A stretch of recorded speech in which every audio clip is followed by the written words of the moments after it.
Hi. So let's start. सो मैंने बोला था कि मैं I will start from 5, like I said I will start from 5:45, but upload करते करते it's almost become like 6:15. So it's okay, 6:15 to 7:15. So I am going to read everything here. यहाँ पे सारी चीज़ें रीड करके I am going to explain, और you can say active recall form में I will explain this everything here. Okay, this is how I'm going to do, and all credit goes to Parmar sir. The notes is from Parmar sir, and please unse padna. This is just for me to revise, because this is how I revise. मुझे ऐसे ही याद होता है. So let's start.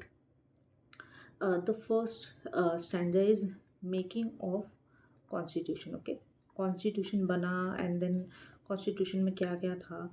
तो constitution का idea कहाँ से आता है? तो कॉन्स्टिट्यूशन का आइडिया आता है कि ये जो नेशंस का एस्पिरेशन होता है, किसी भी नेशन का एस्पिरेशन कि भाई हमें हमारा नेशन आगे जाके ऐसा होना चाहिए, that is mainly the idea. And the second idea is कि कोई अगर तुम गवर्नमेंट बनाओगे तो गवर्नमेंट की पावर को लिमिट करने का. ठीक है, कॉन्स्टिट्यूशन इज़ अ वे. तो सबसे पहला कॉन्स्टिट्यूशन कहाँ पे आया था? यूएसए में आया था, एंड इट इज़ इन 1787. ये बहुत इम्पोर्टेंट है. एंड यूएसए को इंडिपेंडेंस मिली थी. Okay, so then what happened? The USA got independence in 4th of July 1776. Okay, सो इनको ऑलमोस्ट 11 साल लग गए टू मेक अ कॉन्स्टिट्यूशन. तो सोच के देखो, 11 साल उनको लगे कॉन्स्टिट्यूशन बनाने के लिए, और वो भी सबसे स्मॉलेस्ट कॉन्स्टिट्यूशन बनाया उन्होंने. मतलब ऐसा नहीं कि वो हमेशा से ही बना रहे थे, पर उनको आइडिया आ गया था, बट इन्होंने बनाया है इस टाइम पे. तो बहुत इंपॉर्टेंट है. 1787 they made constitution and they got independence in 1776 और 4th of July, and it's very famous 4th of July. Okay, so there is a phrase that every democratic country has constitution, but not every country that has constitution is democratic. Okay, democratic का मतलब क्या है कि लोगों के पास आज़ादी है, मतलब तो हर ऐसा कंट्री जिनके पास कॉन्स्टिट्यूशन ज़रूरी नहीं उनके पास आज़ादी भी हो, मतलब they have the right to vote, right to choose their leader, ऐसा ज़रूरी नहीं है.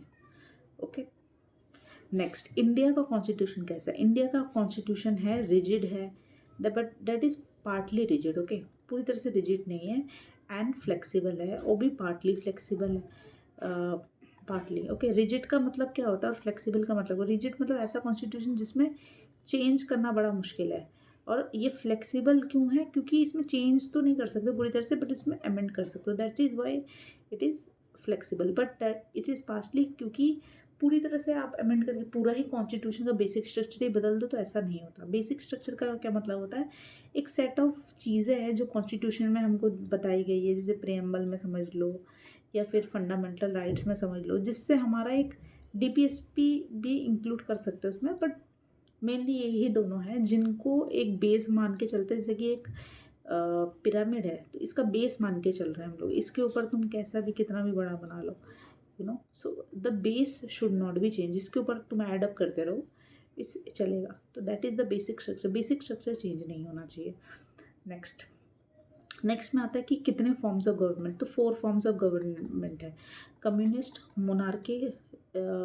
मोनार्किक, टोटलिटेरियन एंड ओलिगार्की. तो मुझे बहुत ज़्यादा कन्फ्यूजन था पहले कि टोटलिटेरियन और क्या कम्युनिस्ट एक होता है, बट नहीं, ये दोनों अलग होते हैं. कम्युनिस्ट क्या होती है? मतलब ऐसा कंट्री जिसमें सारी चीज़ें गवर्नमेंट कंट्रोल करता है. Okay, that is a communist. For example China हो गया, ठीक है, लाओस हो गया, देन नॉर्थ कोरिया हो गया, देन क्यूबा हो गया, देन वियतनाम हो गया. Okay, so that is a communist. Okay, जिसमें गवर्नमेंट ही सारी चीज़ें ओन करती है, दैट इज़ अ कम्युनिस्ट. मोनार्किक तो यही पता है कि मेनली एक ही रूलर होगा, मेनली उसको राजा देते हैं, किंग, जैसे कि नॉर्थ कोरिया मान लेते हैं. ठीक है.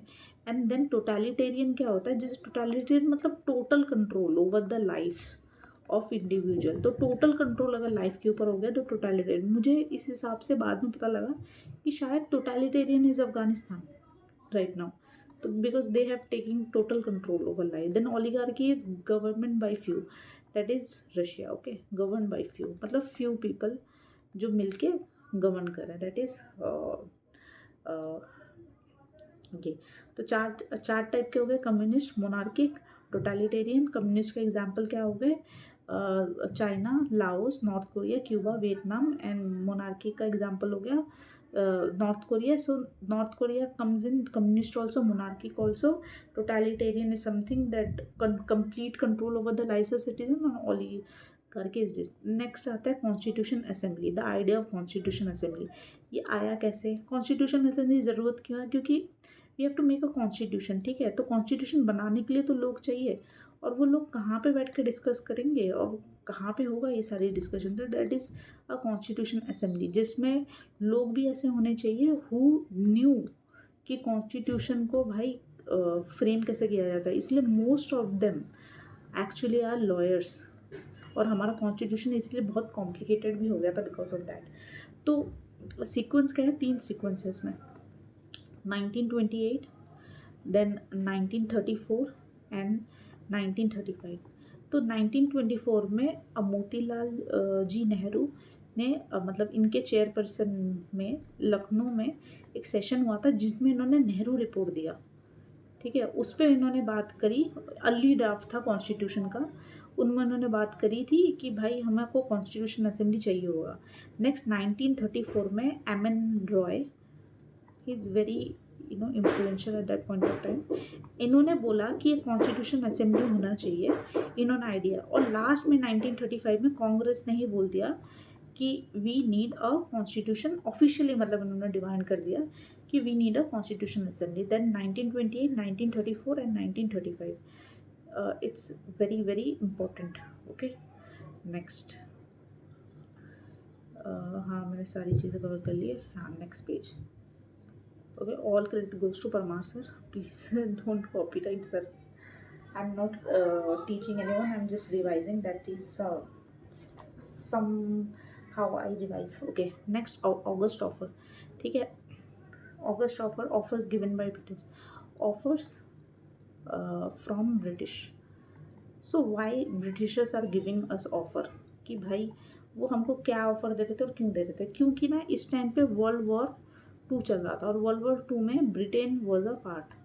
तो ब्रिटेन के पास इतनी सोल्जर या हम बोल सकते हैं आर्मी नहीं थी कि वो मतलब पार्ट जीत जाए, मतलब। तो उस ये क्या चाहते थे कि इंडियंस इसमें पार्ट कर ले, इंडियन सोल्जर इसमें पार्ट ले, और अगर इंडिया अगर वो हम ये लोग जीत गए तो फिर ये हमको एक डोमिनियन स्टेटस देंगे। डोमिनियन स्टेटस का क्या मतलब होता है, दैट मेन जो रूल है ये इनका होगा, and we will be a मतलब हमको ये रूल करने देंगे बट एडमिनिस्ट्रेटिव फॉर्म में या बहुत छोटे मोटे चीज़ों में तुम ले लो, तो पर मेन जो क्राउन होगा, क्राउन रूल होगा मेन, ठीक है। That is they wanted.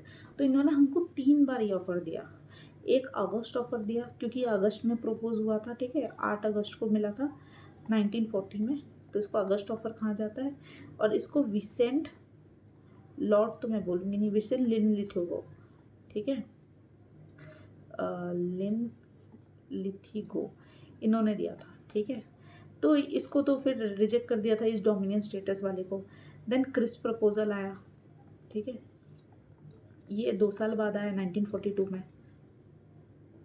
इसमें बोला गया सेम कि भाई हमको ये देंगे, एंड देन इसमें बोला कॉन्स्टिट्यूशन असेंबली बना सकते हो आप लोग, ठीक है, नया कॉन्स्टिट्यूशन ड्राफ्ट कर सकते हो। तो ये भी रिमूव हो गया। एंड देन आया वेववेल प्लान। तो वेववेल प्लान आया 1945 में। यहाँ तक ना वो लोग बहुत ही ब्रिटिशर्स बहुत वो हो गए थे, क्योंकि ये वहाँ पे वॉर में उनकी सिचुएशन बहुत बुरी हो गई थी, क्योंकि सब वॉर में आपको पैसा भी लगता है, इकोनॉमी भी जाती है, बहुत चीज़ें जाती है, तो तब तक वो परेशान हो गए थे। तो इसको हम लोग शिमला कॉन्फ्रेंस भी कहते हैं, ठीक है। वो वाला पहले वाला क्या था, वो लखनऊ कॉन्फ्रेंस था जब मोतीलाल जी नेहरू ने दिया था, ठीक है। That is different, I am talking about this 1928 में, दैट इज़ इन लखनऊ, ठीक है, दैट इज़ डिफरेंट 1928 में, and that is 1945, this is different, ठीक है।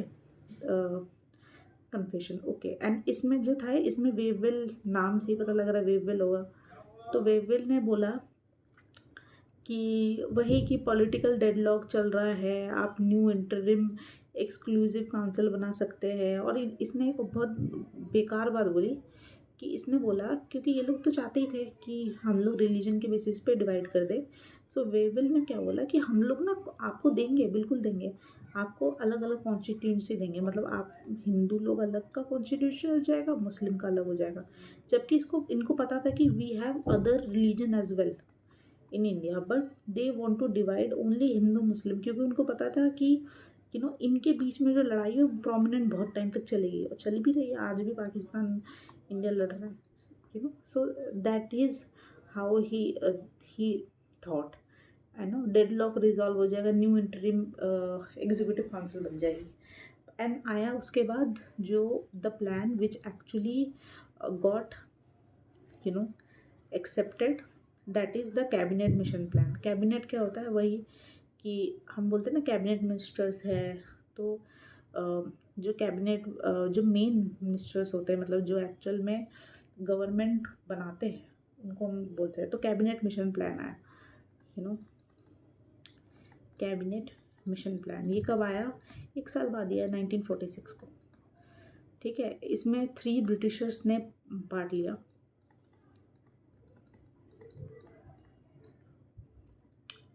सर्स मेंबर, इन लोगों ने बांट लिया। क्या क्या नाम था, पेथिक, लॉरेंस, ठीक है, लॉरेंस बिश्नोई सुनते शायद, पता नहीं इनसे रिलेटेड है कि नहीं। वो क्या थे, वो थे चेयरमैन थे, Pethick Lawrence. Then Stafford Cripps, वही ऊपर वाला जो क्रिप्स प्रपोजल दिया था। And the third one is A.V. Alexander, okay. इन तीनों ने मतलब इस चीज़ को माना, और ये कैबिनेट मिशन प्लान ही था जो कांग्रेस और मुस्लिम लीग, मतलब मुस्लिम लीग, इन दोनों को मंजूर था, ठीक है। नेक्स्ट आता है tourist with destiny. What is tourist with destiny? It's very simple thing, जो कि नेहरू जी ने कहा था। उन्होंने बोला कि ये जो गांधी जी का एम्बिशन ये फिर बोलते थे, उनका जो सोच था, एम्बिसैक था, उन्होंने जो सोचा था वो आज पूरा हो रहा है। ट्विस्ट विद डेस्टिनी ये एक स्पीच थी जो उन्होंने 14 अगस्त 1947 में दी थी, ओके। अरे यार, ओके, 1947 में दी थी। अब आते हैं cabinet mission plan, okay. Cabinet mission plan, इसमें 389 मेंबर थे। 389 ये बिफोर पार्टीशन है। 296 एंड 93 में डिवाइड हो गए, that is bye elected, and that is bye nominated member, okay. Elected member और ये नॉमिनेटेड कह लो कि जो प्रिंसली स्टेट थे, मतलब जहाँ पे राजा वगैरह थे, उन्होंने अपना एक रिप्रेजेंटेटिव भेजा था, या फिर उन्होंने, मतलब ये इलेक्ट होके नहीं आए थे। एंड देन 296 में भी डिवाइड था, 292 एंड 4। दे 4 भी जो मेन जो जगह थे, मेजर जगह थे, चीफ कमिश्नर प्रोविंस से, जैसे कि अजमेर, मावाड़, क्रूग, दिल्ली और बलूचिस्तान, ठीक है। एंड 292 इसमें भी 11 जो थे वो ब्रिटिश गवर्नर प्रोविंस के थे। ओ गॉड,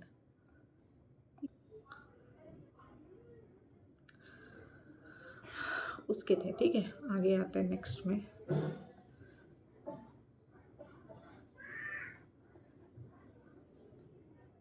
मैं स्क्रीन थोड़ा छोटा यूज़ करी हूँ ना, शायद इसलिए हो रहा है, इट्स ओके। सीट एलोकेशन, अब सीट एलोकेशन कैसी थी कि सीट एलोकेशन ब्रिटिश प्रोविंशन में 3 पार्ट में डिवाइड थे, मतलब कि 3 प्रिंसिपल पे, मतलब वो रिलीजन पे ही डिवाइड करना चाहते थे। उनको पता था कि इस बेसिस पे हम डिवाइड कर सकते हैं, मुस्लिम, सिख एंड जनरल, ओके।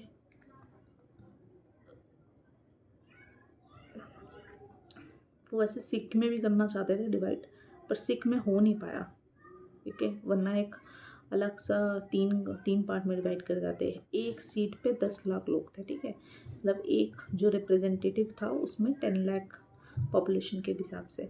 तो ये पार्टली इलेक्टेड थे और पार्टली नॉमिनेटेड थे। एंड द मेथड क्या था जो आज के टाइम पे प्रेसिडेंट जैसे इलेक्ट होते हैं, दैट इज़ प्रोपोर्शनल रिप्रेजेंटेटिव या सिंगल ट्रांसफरेबल वोट। एक चीज़ होती है जो अभी के लिए याद ही करना है, ठीक है। इलेक्शन कब हेल्ड हुआ था? जुलाई अगस्त में 1946 में, ठीक है। एंड जो मेजर कांग्रेस को मिली थी 2008 सीट, एंड जो मुस्लिम लीग को मिली थी that is 73 seat, and independent जो सीट थी वो 15 थी। एंड इसीलिए मुस्लिम लीग बाद में जाके मेजॉरिटी नहीं बन पाया तो वो अलग हो गया। तो फिर हमारे पास टोटल जो मतलब यू नो सीट उसके बाद बची that is 299। Okay, what is this? Okay, then आते इंटरिम गवर्नमेंट बनी। इंटरिम गवर्नमेंट का काम क्या था? जो इंटरिम गवर्नमेंट थी उनका काम था कि मतलब आज़ादी दिलाना अगर कह सकते हैं, ठीक है। तो 2 सितंबर 1946 को बनी, दैट इज़ इंटरिम गवर्नमेंट। और ये कब तक रही? ये जब तक हमको इंडिपेंडेंस नहीं मिल गई, 15 अगस्त 1947। क्योंकि देखो इस टाइम पे ना कॉन्स्टिट्यूशन तो चलो बाद में आपका पूरा बना, पर कुछ लॉज वगैरह और बाकी चीज़ें तो बनाने थे ना, कि वो जब तक कॉन्स्टिट्यूशन बनता नहीं, एक्सेप्ट नहीं होता, तब तक तो गवर्नमेंट चलनी चाहिए ना। तो तो ये लॉज वगैरह ये बाकी चीज़ें फ्रेम उन्होंने तब किया था, ठीक है। एंड याद रहेगा तो 2 सितंबर 1946 टू 15 अगस्त 1947। Okay, and next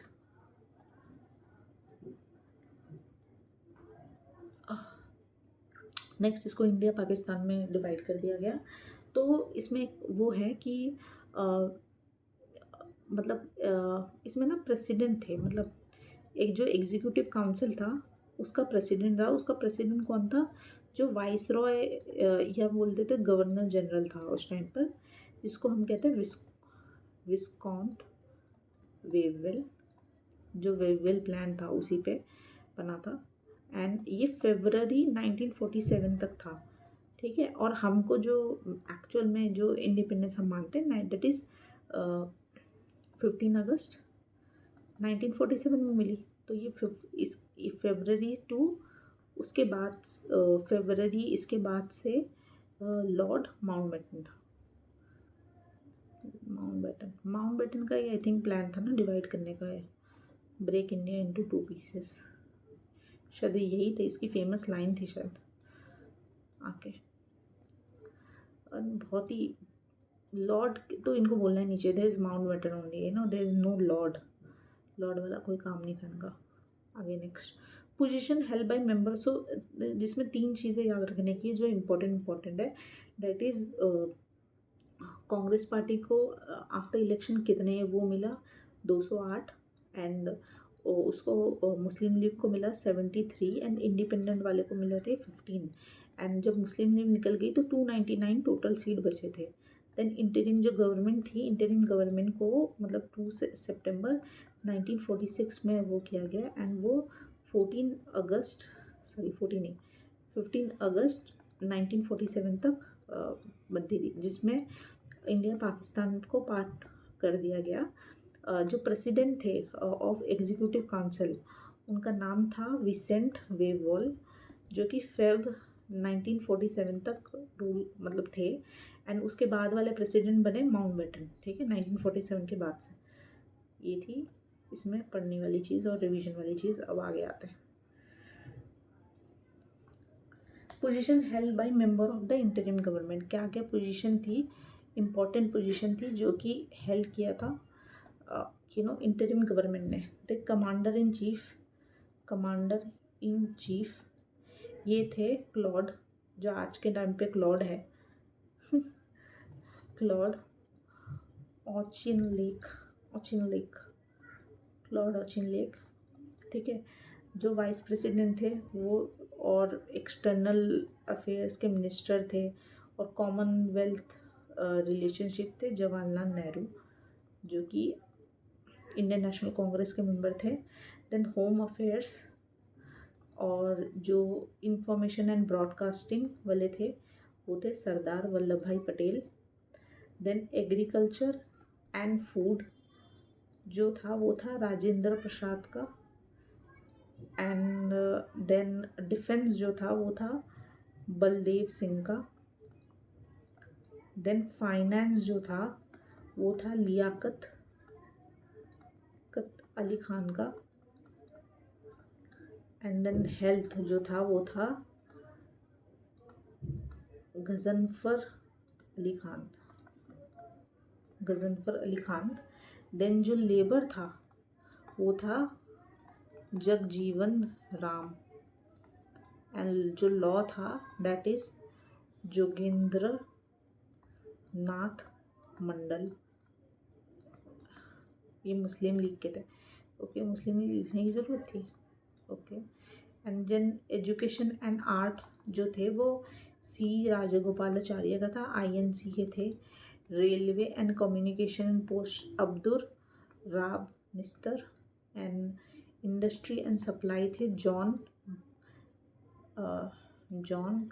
Mathai. Okay, इसको याद करने का क्या तरीका? ओके, ये तो मुझे याद ही हो जाएगा। Commander in chief Claude use कर रहा था उस टाइम पर।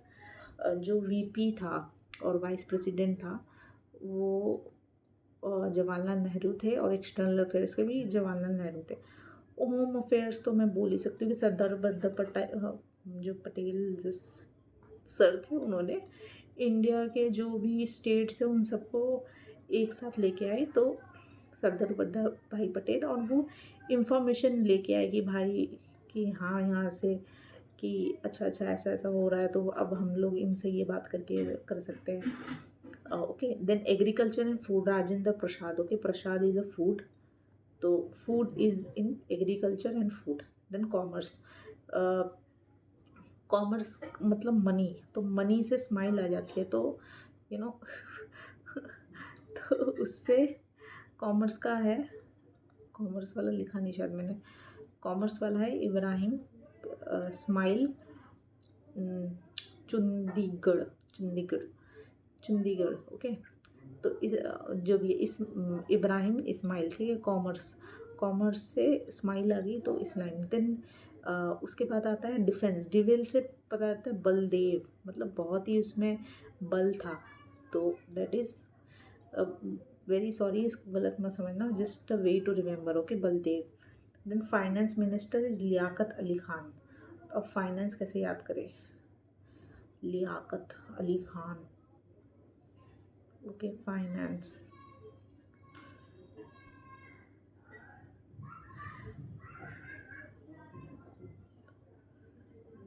लियाकत। ओके, ऐसा कर सकते हैं, जो लिया जिनके पास औकात होती है वही लेते हैं फाइनेंस, तो लियाकत फाइनेंस, ठीक है। फाइनेंस बहुत मुश्किल होती है, जिनके पास औकात होती है वही लेते हैं, तो लियाकत अली खान। हेल्थ का कौन सा हो गया?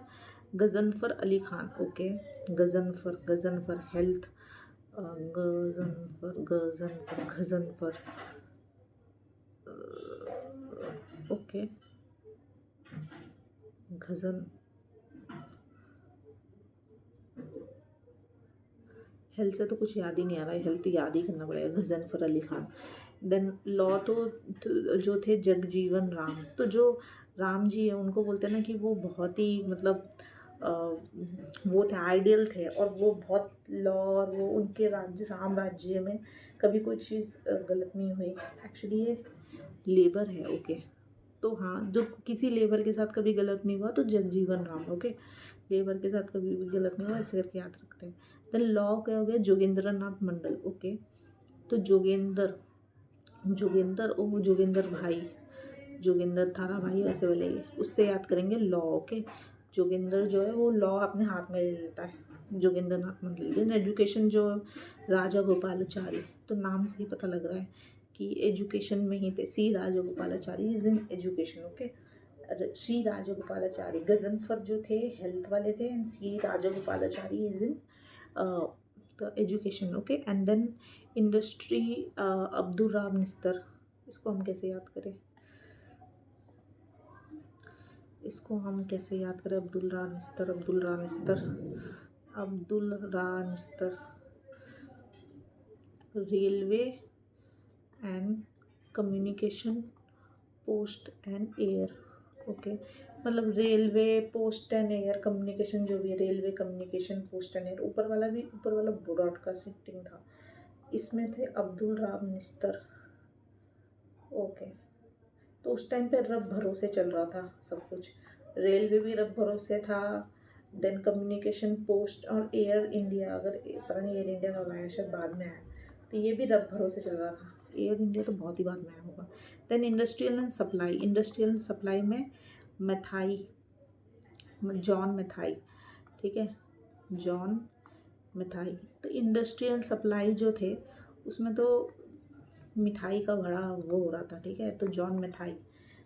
ओके, अभी मुझे याद हो गया है शायद से, तो अभी मैं बोलूँगी, लेट्स सी कितना याद हुआ है मुझे। So I am covering this side, मतलब कि एक एक बोलूँगी और इसके बाद देखूँगी, ठीक है। कॉमर्स और क्या था, कॉमर्स ऑन, सॉरी नीचे से स्टार्ट करते हैं। जॉन मिठाई थे उसके, इंडस्ट्री एंड सप्लाई के। देन हेल्थ का गजनफर अली थे।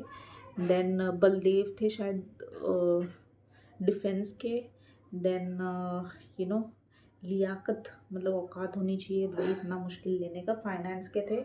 देन कॉमर्स से ही स्माइल आ जाती है, तो इस्माइल, इब्राहिम इस्माइल थे। एंड देन उसके बाद क्या था, कॉमर्स के थे इब्राहिम इस्माइल, एंड फाइनेंस के थे लियाकत अली खान, हेल्थ वाले थे गजनफर अली खान, एक्सटर्नल और जो वाइस प्रेसिडेंट थे वो जवाहरलाल नेहरू थे,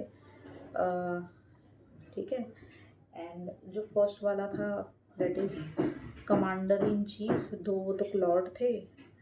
एंड देन जो मिठाई इंडस्ट्री एंड सप्लाई में थे, जॉन मिठाई JN। And home minister and information and broadcasting में थे, जो हमें आयरन मैन ऑफ इंडिया जो कहते हैं वो थे वल्लभ भाई पटेल। एंड और क्या था, और मुझे याद नहीं आ रहा यार।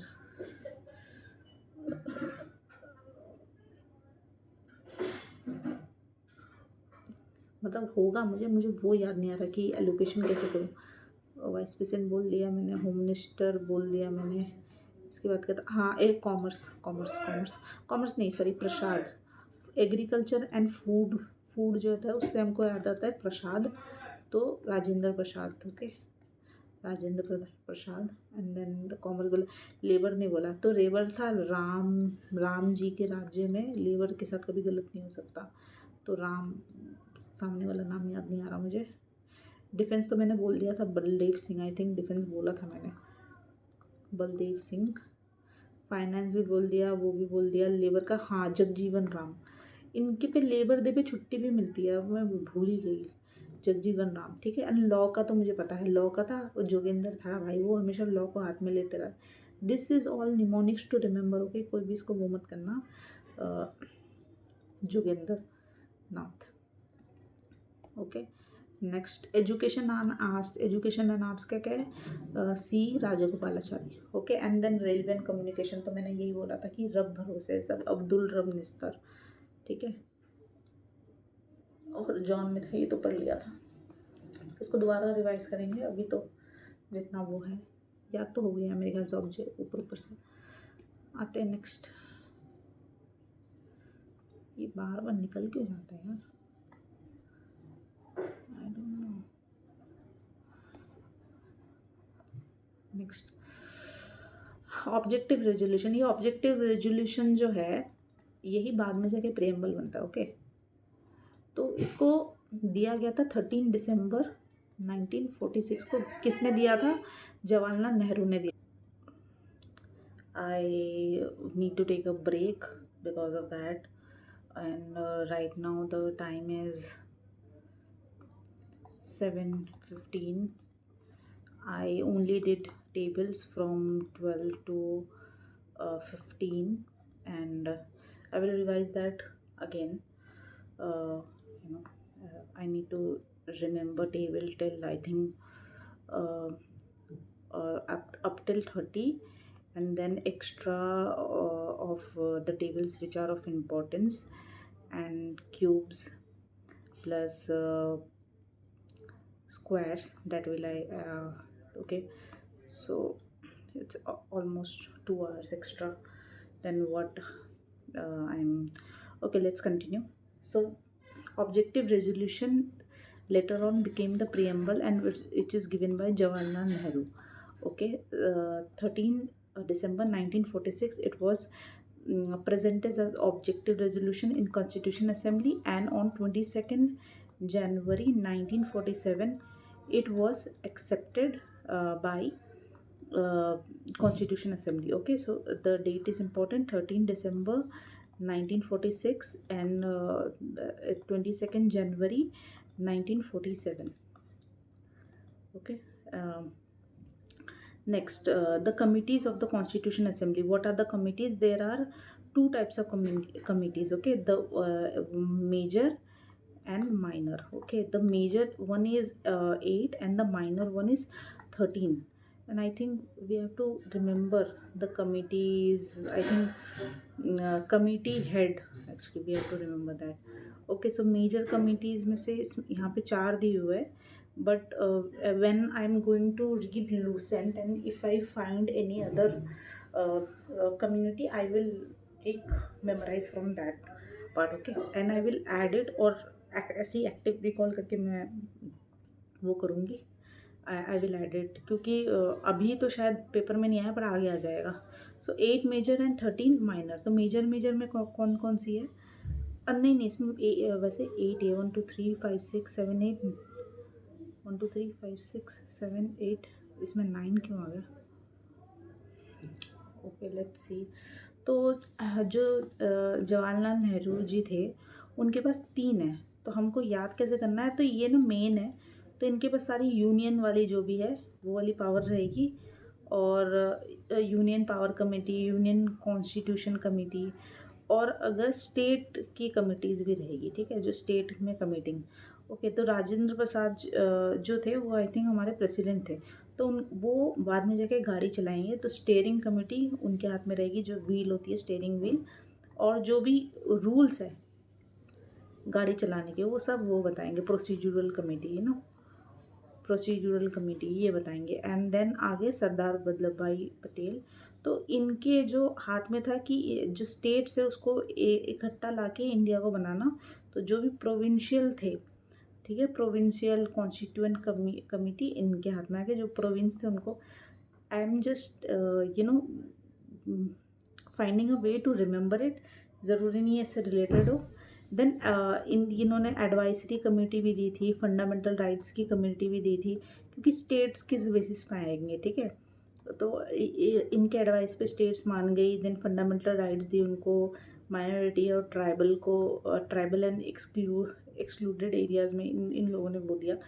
जस्ट हम ऐसे करके याद करें. ओके, मतलब इन्होंने दिया.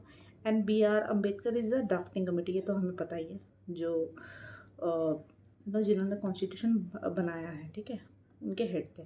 अब आते हैं माइनर कमेटी. माइनर कमेटी क्या थी? माइनर कमेटी इज़ इम्पॉर्टेंट, तो एक बार रिवाइज कर लेंगे अगेन. आई थिंक ये तो याद वैसे हो ही गया है. हाँ, 3 लोग थे, Jawaharlal Nehru ji, Rajendra Prasad ji, Sardar Patel and BR Ambedkar ji. Okay, Sardar Patel ji. तो इनके पास 3 थे. तो यूनियन वाली 2 थी पावर, मतलब union committee, union constitution committee और स्टेट कमेटी. राजेंद्र प्रसाद के जी के पास था स्टेयरिंग कमेटी, और जो रूल्स एंड प्रोसीजरल कमेटी था गाड़ी चलाने को लेके. ठीक है, एंड सरदार भाई पटेल प्रोविंशियल कॉन्स्टिट्यूएंट कमेटी, और एक थी कि राइट्स को, फंडामेंटल राइट्स को देखने की, माइनॉरिटी को देखने की, और एडवाइजरी बॉडी कमेटी इनके पास थी, और ट्राइबल के वो भी इनके पास थी. एंड BR अम्बेडकर जी के पास थी ड्राफ्टिंग कमेटी. ओके, कॉन्स्टिट्यूशन बनाने की. ओके, नेक्स्ट आते हैं हम लोग 13 जो हमारी माइनर कमेटी थी, उसको याद करने का तरीका. एक्चुअली मैंने ये पहले याद किया हुआ है, तो मैं बता सकती हूँ.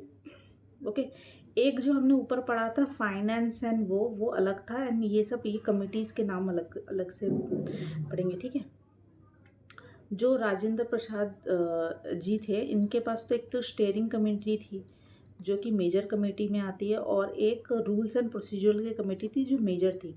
माइनर में इनके पास 2 कमेटी और थी। एक तो फाइनेंस एंड स्टाफ, क्योंकि वो बाद में के प्रेसिडेंट बनेंगे तो उन्होंने स्टाफ को देखा जो भी, और जो फाइनेंस देखा उन्होंने, और ad hoc committee of the national flag, जो नेशनल फ्लैग का है और एडहॉक कमेटी वो भी उन्होंने देखा। फिर आता है credential committee. Okay, credential committee जो कृष्णा, खुद स्वयं कृष्णा जी देख रहे, ठीक है, अलादि कृष्णा स्वामी अय्यर, ठीक है, स्वयं कृष्णा देख रहे क्रेडेंशियल वाला, ठीक है। Then house committee, house committee क्या है, बी पत्तबी सीतारमैया, ये इसमें कुछ हमने किया था। जो हाउस जो है वो सीता सीतारमैया, एक था सीतारमैया, कुछ मूवी थी यार, वस्तावैया समथिंग, तो सीतारमैया उसका हाउस है, ठीक है। एंड देन हमने याद किया था चीफ जो है ऑफ प्रोविंशियल कमेटी, तो जो चीफ है इम्पोर्टेंट, मतलब हाउस और जो इम्पोर्टेंट चीफ कमिश्नर प्रोविजंस वो भी सीतारमैया है, ठीक है। एंड देन के एम मुंशी से हमें याद आता, मुंशी हमेशा बिजनेस वगैरह, मुंशी जी बिजनेस वगैरह करते हैं, तो ऑर्डर ऑफ बिजनेस कमेटी, ठीक है। एंड जी वी मावलंकर, मावा से हमें याद आता है, मावा क्या होता है, अरे यार दिस इज नॉट राइट यार, ये ऐसा नहीं होना चाहिए, लेकिन मिटाना पड़ेगा थोड़ा।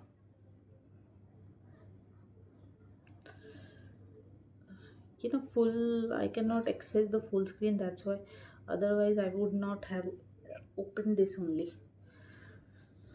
ओके, मावा, मावा किस में जलता है, उसमें जो गुजिया में, तो गुजिया एक होली के फंक्शन में आती है, तो ये फंक्शनल कमेटी में, okay, functions of the constitutional assembly, ऐसा करके मैंने याद किया था, जीवी Mavalankar, okay, G V Mavalankar. Then जो सुप्रीम कोर्ट का था, जो था ad hoc committee on the supreme court, it is S Varadachariar, S Varadachariar, ठीक है। ये नोट्स मैंने 3.0 के पढ़े थे, वो नोट्स थोड़े अलग थे, है ना, और ये नोट्स अलग है, तो इसमें शायद PYQ से 2-3 चीज़ें एक्स्ट्रा ऐड कर रही थी, क्योंकि ये मैंने पढ़ा नहीं था। तो वरादाचरियर ऐसा करके कैसे याद करेंगे, supreme court, supreme court,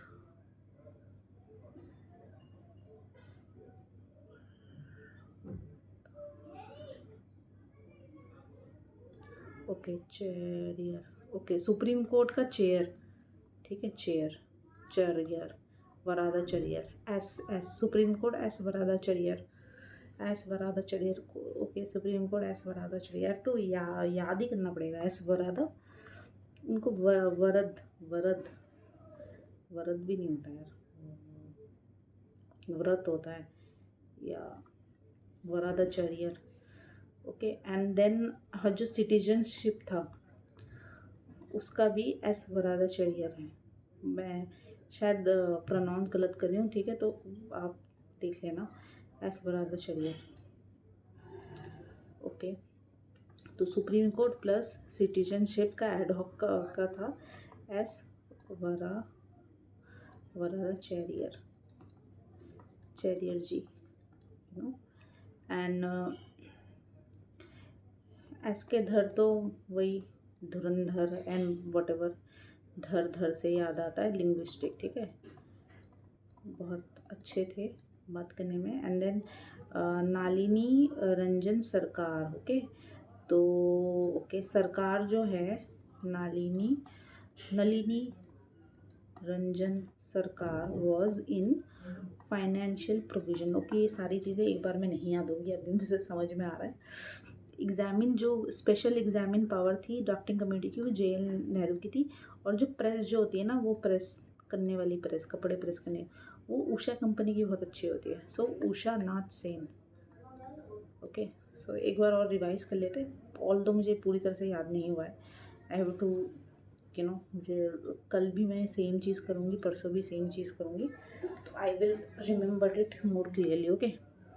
okay, finance and staff आते हैं, तो Rajendra Prasad ji, and then finance and staff के साथ नेशनल फ्लैग की भी बात ये कर रहे हैं। ये स्टेयरिंग कमेटी में थे, मेजर वाली में थे, और रूल्स एंड जो प्रोसीजर था वो भी वो देख रहे थे। ओके, नेक्स्ट आते हैं अलादी कृष्ण स्वामी आइए। तो कृष्णा खुद स्वयं क्रेडेंशियल्स को देख रहे थे, ठीक है। देन बी पत्तबी सीतारमैया, इनका दो था, एक तो हाउस का देख रहे थे, और हाउस के साथ साथ ये मतलब जो चीफ कमिश्नर प्रोविजंस थे, चीफ कमिश्नर प्रोविजंस थे, वो भी वो देख रही थी। देन के एम मुंशी से तो याद ही आता है, मुंशी जी बिजनेस करता है, तो order of business commission. Okay, then उसके बाद आता है जीवी मावलंकर जी। जीवी मावा से याद आया था, मावा किस में डलता है, गुजिया में डलता है। गुजिया किस में बनती है, एक फेस्टिवल में बनती है। तो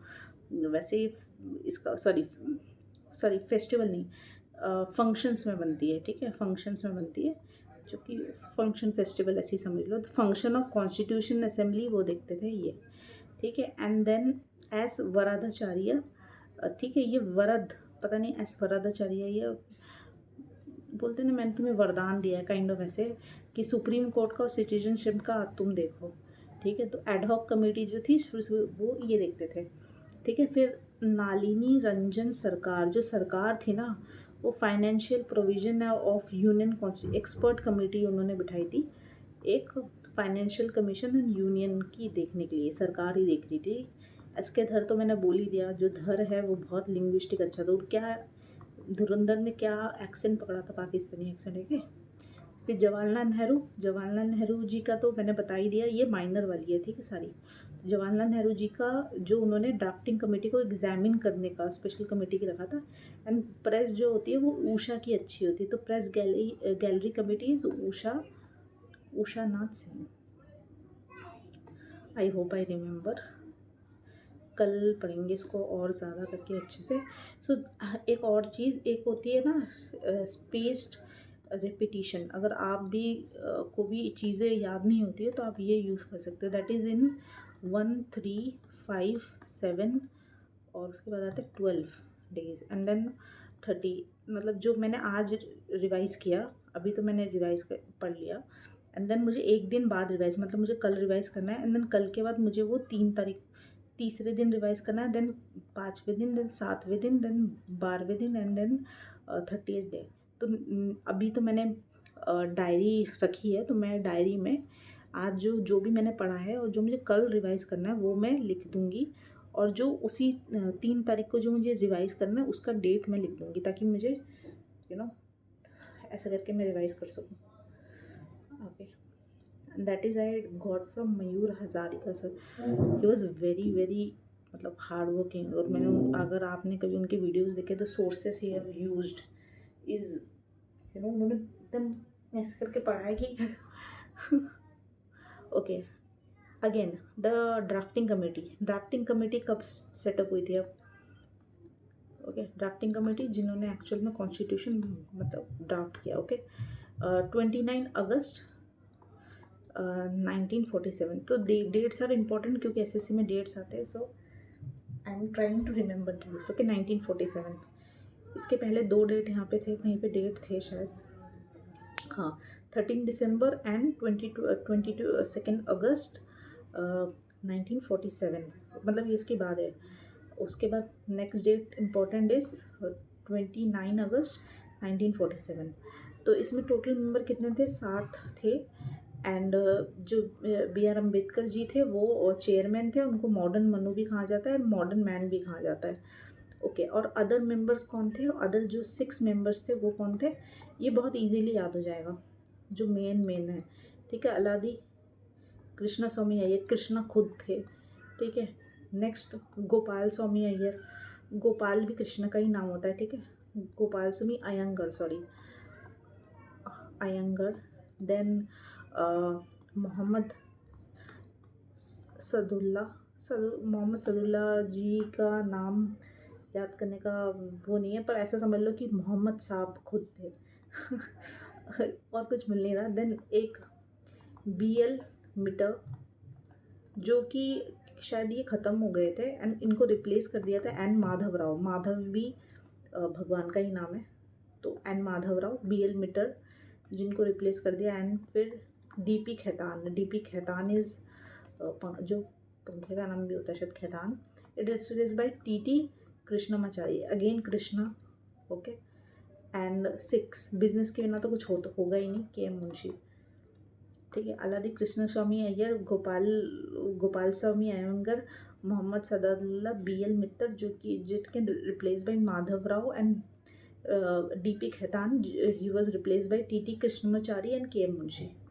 सो दैट्स हाउ रिमेंबर कि मोस्ट ऑफ द नाम भगवान के नाम पर ही है, ओके। It's a trick, it's not कि ऐसा ही होता है, नहीं ऐसा कुछ नहीं होता, it's just a trick to remember, क्योंकि ऐसे याद हो जाता है। देन उसके बाद आता है drafting committee, draft of constitution assembly, okay. Drafting committee तो हमने कर लिया। ड्राफ्टिंग कॉन्स्टिट्यूशन असेंबली, तो फर्स्ट ड्राफ्ट कब हुआ था, देन बाकी वाली चीज़ें जो थोड़ी बहुत इम्पोर्टेंट है, जो था फर्स्ट ड्राफ्ट था, मतलब बन गया कॉन्स्टिट्यूशन, अब उसको रीड करने भेज दिया कि इसमें क्या करेक्शन है, क्या सही नहीं है, इसको एडिट करेंगे, तो that is first draft, okay. First draft जो आया था 21 फेब 1948 को था, 21 फेब। सो ये हम सीक्वेंस पे चल रहे हैं आई थिंक। तो वो लास्ट डेट हमने क्या भी याद करी थी जब इन्होंने ड्राफ्टिंग कमेटी बनाई थी, that is 29 August 1947।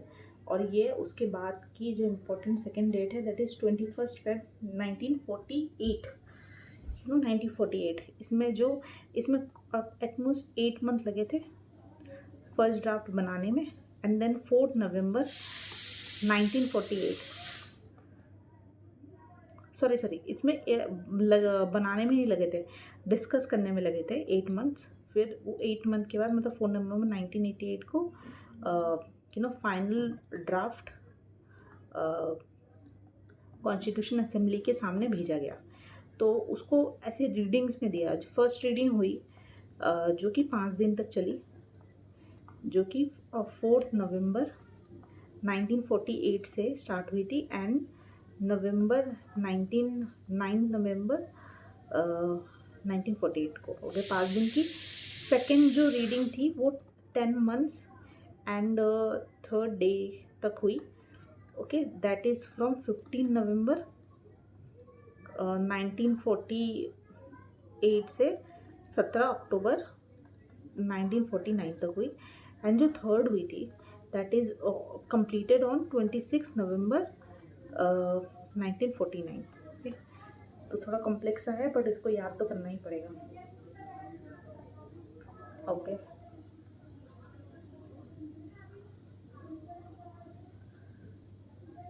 Dates are important, इसमें कुछ कर नहीं सकते ना।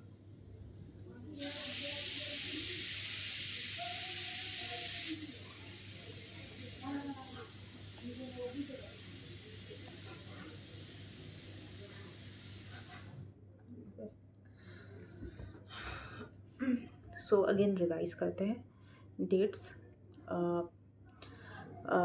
21 फेब 1948 को फर्स्ट ड्राफ्ट निकला एंड उसको 8 मंथ लगे, ठीक है, डिस्कस करने में एंड वो करने में। एंड देन फाइनल ड्राफ्ट पहुंचा जो कि बाद में रीड किया गया, that is on 4 November 1948, okay. And इसको फिर अंबेडकर जी ने कॉन्स्टिट्यूशन असेंबली में इंट्रोड्यूस कर लिया। अब कॉन्स्टिट्यूशन असेंबली में 3 रीडिंग चली, ओके, 3 रीडिंग्स। तो फर्स्ट रीडिंग जो थी वो उसमें 5 दिन लगे, तो 5 नवंबर 4 नवंबर 1948 में शुरू हुआ था और 9 नवंबर तक वो चला, okay. And then second reading चली 10 मंथ और 3 डेज़ में चली, तो वो 15 नवंबर से स्टार्ट हुआ था एंड 1948 के, और वो 17 अक्टूबर 1949 तक चला, ओके। एंड जो थर्ड रीडिंग थी, मतलब कि एक्चुअल में बोला जाए तो थर्ड रीडिंग कंप्लीट हुई थी, इसके बाद ही चली होगी, एंड वो 26 नवंबर 1949 को कंप्लीट हो गई। एंड इसमें 211 मेंबर्स थे जो कि उसमें प्रेजेंट थे on the first day of constitution assembly, मतलब जो फर्स्ट डे था उसमें 211 मेंबर प्रेजेंट है। ओके, इम्पॉर्टेंट सेशन, अब कौन कौन से इम्पॉर्टेंट सेशन थे एंड इसके बाद ये मतलब हाँ ख़त्म हो जाएगा, उसके बाद हम MCQ करेंगे। लेट्स सी MCQ मैं इसमें ला पाती हूँ भी नहीं, मे बी शायद मैं ला पाऊँ, मे बी मैं ना ला पाऊँ। ओके, क्योंकि MCQ थोड़े MCQ करना तभी अच्छा होता है जब पूरा सिलेबस आई थिंक ख़त्म हो जाए। आते हैं इम्पोर्टेंट सेशन पे। ओके, थोड़ा जल्दी करना पड़ेगा। टोटल सेशंस जो हुए थे वो 11 सेशंस थे और टोटल टाइम जो लगा था 165 डेज़ लगा था। Total time taken by drafting committee, अगर टोटल टाइम देखें ड्राफ्टिंग कमेटी में मतलब ड्राफ्ट करने में और जो मतलब फाइनल उसमें, तो 2 ईयर्स 11 मंथ और 18 दिन। ठीक है, तो 11 सेशन 165 डेज चले थे and 2 years 11 months and 18 days थे। बजट कितना था? 64 लाख था। ठीक है, एंड फर्स्ट सेशन तो 10 सेशन और 11वां सेशन, मतलब ये सेशंस बता रहे हैं कितने सेशंस लगे। तो फर्स्ट सेशन हुआ था 9 से 23 दिसंबर 1946, शायद ये मुझे याद ना रहे ऑनेस्टली। सेकेंड हुआ था 6 to 17 October 1949 and the 11th session was 14 to 26 November 1949, also the last session, इसको लास्ट सेशन भी कहते हैं। द नेक्स्ट आता है आपका फाइनल ड्राफ्टिंग कमेटी, इसको हम दोबारा रिवाइज करेंगे ऑफ कोर्स क्योंकि ये मुझे पूरी तरह से याद नहीं है। देन आते हैं फाइनल जो ड्राफ्ट था उनको BR अम्बेडकर जी ने प्रेजेंट किया था ऑन 4 नवंबर 1940, ये तो हमने पढ़ ही लिया था। देन 26 नवंबर 1949 को, ठीक है, कॉन्स्टिट्यूशन असेंबली में इसको अडॉप्ट किया गया, इसलिए इसको कॉन्स्टिट्यूशन डे के तौर पे मनाया जाता है। ठीक है, 26 नवंबर 1949 को। ठीक है, देन 26 जनवरी 1950 को हम लोग रिपब्लिक डे ऑफ इंडिया मनाते हैं, क्योंकि इस दिन पे इस यहाँ पे इसको एक्सेप्ट किया गया, बट इस दिन से इसको इम्प्लीमेंट किया गया या फिर कह सकते हैं इन्फोर्स किया गया। ठीक है, सो अगर मैं थोड़ा एक अच्छा सा प्रीव्यू दूँ तो ये हो गया 26 नवंबर 1949 को, इसको आप मान सकते हैं कॉन्स्टिट्यूशन डे बोला गया, क्योंकि यहाँ पे इसको अडॉप्ट किया गया और 26 जनवरी 1950 को रिपब्लिक डे मनाया जाता है, क्योंकि यहाँ पे इन्फोर्स किया गया कॉन्स्टिट्यूशन को, है ना। दो अलग अलग चीज़ें हैं एंड क्या उसके बाद कुछ प्रोविजंस थे जो कि उसी दिन इम्पोज हो गए थे, जैसे मतलब 26 नवंबर को ही इम्पोज हो गए थे 1949 को, क्योंकि उसकी बहुत ज़्यादा ज़रूरत थी उस वक्त। और कुछ प्रोविज़न कब इम्प्लीमेंट हुए थे? जब ये कॉन्स्टिट्यूशन इन्फोर्स कर दिया गया था। ठीक है, तो क्या क्या प्रोविज़न थे जो स्टार्टिंग में स्टार्टिंग में हमें ज़रूरत थी? 3 प्रोविज़न थे। एक तो सिटीजनशिप, क्योंकि लोग किनको हम बोलेंगे कि यार ये सिटीजन है, ये बड़ा इम्पोर्टेंट था। तो 5 to 9। देन इलेक्शन, क्योंकि इलेक्शन के बिना तो हो ही नहीं सकता ना, 324 से 329। एंड देन जो भी प्रोविंशियल पार्लियामेंट, प्रोविजनल पार्लियामेंट, ठीक है, प्रोविजनल पार्लियामेंट, क्योंकि सारा काम तो पार्लियामेंट में हो रहा है ना, ये तीनों चीज़ें। देन हम आगे जाएंगे, functions of the constitution assembly. What are the functions of constitution assembly that we will read? Okay, there are two things that we missed. That is the reason choosing this date is because हाँ, ये इस date को choose करने का भी reason था क्योंकि 1930 में ना हमने इसी डेट पे पूर्ण स्वराज मांगा था, in the Lahore session. That's why we chose this day, that is 26 November 1949. नहीं नहीं, एक्चुअली 26 जनवरी 1950 को रिपब्लिक बनाया था, क्योंकि दैट इज़ उस दिन पे हमने पूर्ण स्वराज मांगा था, ठीक है, लाहौर सेशन में, दैट इज़ 1929 में, ठीक है। और ओरिजिनली जो था 395 हमारे पास आर्टिकल्स थे, 22 पार्ट्स थे, एंड 8 शेड्यूल्स थे, you know. And then functions of the constitution, तो कॉन्स्टिट्यूशन जो असेंबली था उसका क्या फंक्शन था, what were the functions of constitution assembly at that point of time. आज के टाइम पे we see parliament do a variable number of functions, but the constitution assembly is somewhat difference, because it has divided it work on 2 basis, ठीक है। सबसे पहले तो immediate need क्या है, और जो फ्यूचर नीड क्या है, ठीक है।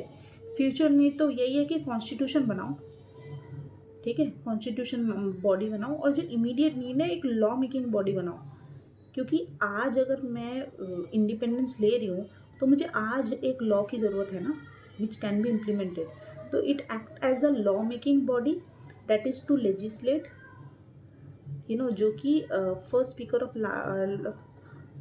स्पीकर ऑफ राज्यसभा थे तो जीवी मावलंकर, ठीक है, स्पीकर। तो ऐसा करके भी याद कर सकते हैं, जो जब उन्होंने फंक्शन में मावा खाया तो फिर उन्होंने बोला कि स्पीक किया और बोला कि बहुत ही अच्छा बना है, ठीक है, ऐसा करके याद करेंगे, और क्या, ठीक है। ये तरीका है याद करने का, दिस इज नॉट नेसेसरी कि ऐसा ही हो।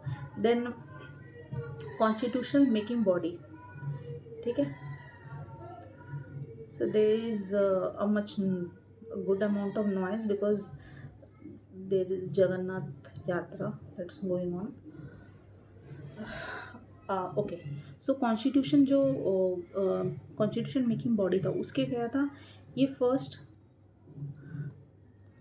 पार्लियामेंट ऑफ इंडिया भी बोल सकते हैं इसको नेशनल फ्लैग इसने अडॉप्ट किया था ऑन 22 जुलाई 1947 में, ठीक है। नेशनल एंथम अडॉप्ट किया था, that is Jana Gana Mana, that is by Rabindranath Tagore, and national song by Bankim Chandra Chatterjee on 24 January 1950, okay.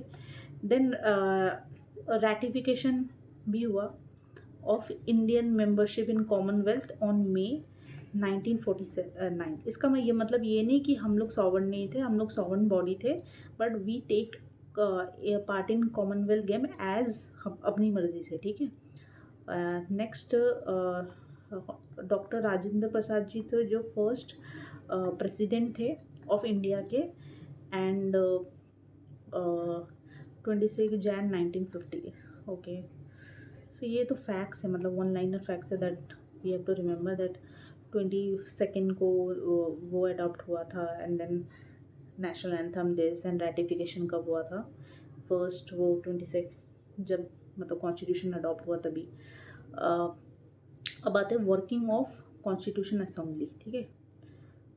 Working of constitution assembly, तो 9 दिसंबर 1946 फर्स्ट मीटिंग हुई, जैसा कि बोला कि फर्स्ट मीटिंग में 211 मेंबर प्रेजेंट थे फर्स्ट डे में। देन उस टाइम पे टेम्पररी प्रेसिडेंट कौन थे, doctor Sachchidanand Sinha, okay.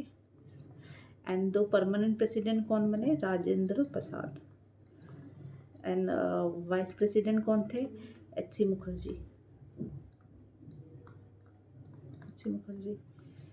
And some of the significant facts to be known, क्या इम्पोर्टेंट फैक्ट्स थे, okay. Legal and constitutional adviser B N. Rau ji थे। चीफ ड्राफ्टमैन वो थे एस.एन. मुखर्जी, ठीक है। दोनों ही मुखर्जी है, पर ये वाइस प्रेसिडेंट है, ठीक है, वीपी है, ये वाइस प्रेसिडेंट है एच.सी. मुखर्जी, एंड ये चीफ ड्राफ्टमैन है एस.एन. मुखर्जी, ठीक है। एंड उसके बाद नंबर ऑफ मेंबर जिन्होंने कॉन्स्टिट्यूशन असेंबली पे मतलब साइन किया था वो 284 थे, जिसमें से 15 फीमेल थी, ठीक है। So female has their contribution, obviously it's much less, क्योंकि उस टाइम पे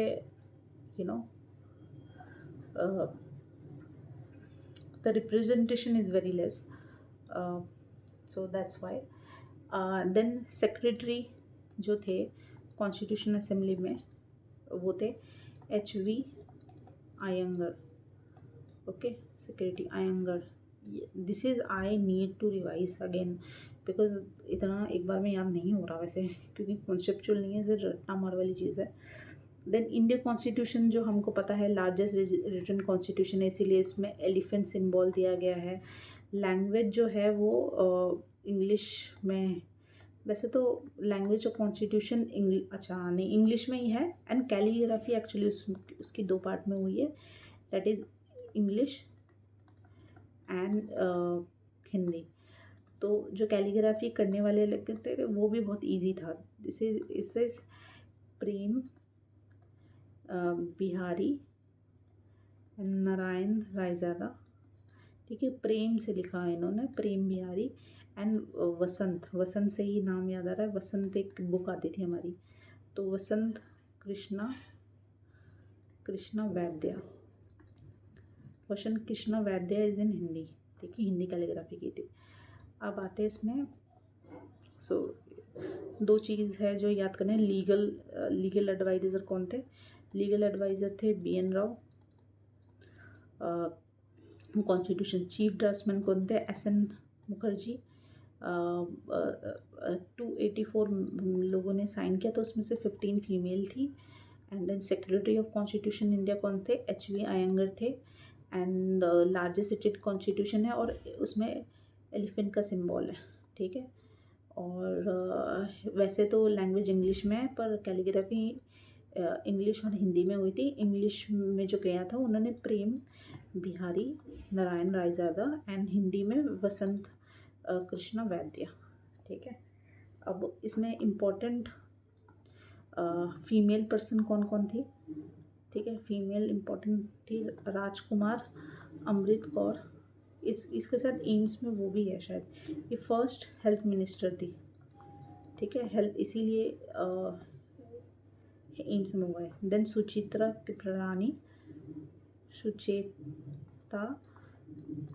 Kripalani, that is first female chief minister of UP. Okay, Suchitra Kripalani UP.